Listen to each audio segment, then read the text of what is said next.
Hello बच्चों, आज हम जो पाठ पढ़ने जा रहे हैं उसका नाम है पद्माकर। इस पाठ में पद्माकर जी की 3 कविताएं दी गई हैं। तो चलिए शुरू करते हैं और पढ़ते हैं पहली कविता का अर्थ। इस कविता में कवि ने बसंत ऋतु के प्राकृतिक सौंदर्य का वर्णन किया है। बसंत ऋतु के आगमन से प्रकृति की सुंदरता बढ़ गई है। कवि बसंत ऋतु को ऋतुओं का राजा मानते हैं। कवि पद्माकर जी कहते हैं कि बसंत ऋतु के आते ही भौरों के समूह का झाड़ियों में घूमना कुछ अलग ही प्रकार का लगता है और आम की डालियों में जो बौर आते हैं वो भी अलग ही होती हैं। बसंत ऋतु में तरह तरह के फूल और बौर बाग बगीचों में लगे होते हैं।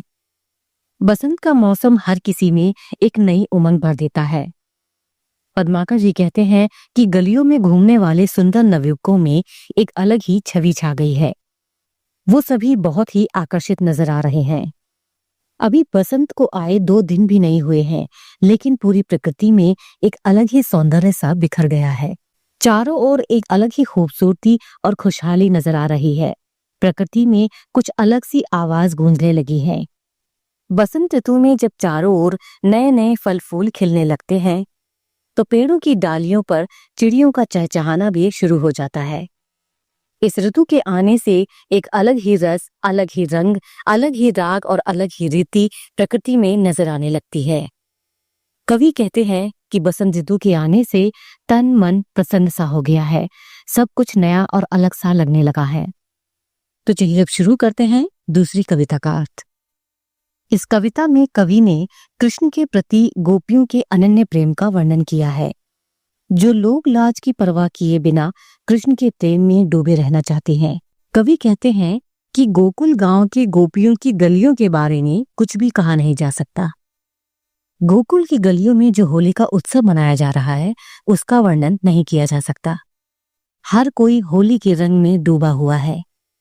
पद्माकर जी कहते हैं कि वहां लोग अपने आस पड़ोस और घर घर जाकर लोगों के पीछे रंग लेकर दौड़ रहे हैं, लेकिन कोई किसी के गुण और अवगुण को नहीं पहचानता। ऐसे में होली के रंग में रंगी एक चतुर सखी के बारे में तो क्या कहना। वह रंग और पानी से पूरी तरह से भीगी हुई है और अपने कपड़ों को अच्छी तरह से निचोड़ने का प्रयास करती है, लेकिन उसे निचोड़ने का मन ही नहीं करता। वो इस रंग को अपने शरीर से नहीं निकालना चाहती, क्योंकि वह तो श्याम के प्रेम रंग में चोरी चोरी रंग चुकी है। यानी वह श्याम के प्रेम में पूरी तरह से डूबी हुई है। श्याम के इस अनन्य प्रेम में खो जाने के बाद उसे किसी प्रकार की लोक निंदा की परवाह नहीं और वह कृष्ण प्रेम में डूबे रहना चाहती है। तो चलिए पढ़ते हैं आखिरी कविता का अर्थ।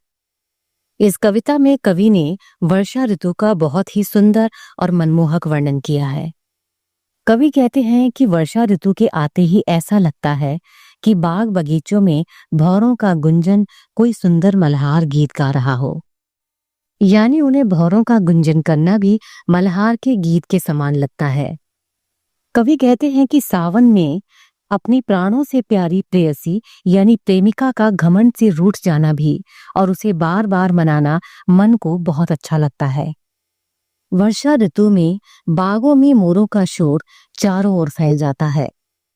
वर्षा होने पर मोर खुशी से नाचने लगते हैं और इस खुशी में उनका शोर चारों ओर फैल जाता है। वर्षा के मौसम में आंखों के सामने झूले की छवि दिखाई देने लगती है। कवि कहते हैं कि सावन में बारिश के साथ प्रेम और स्नेह की भी बारिश होती है और इस मौसम में झूला झूलना भी सुहाना लगता है।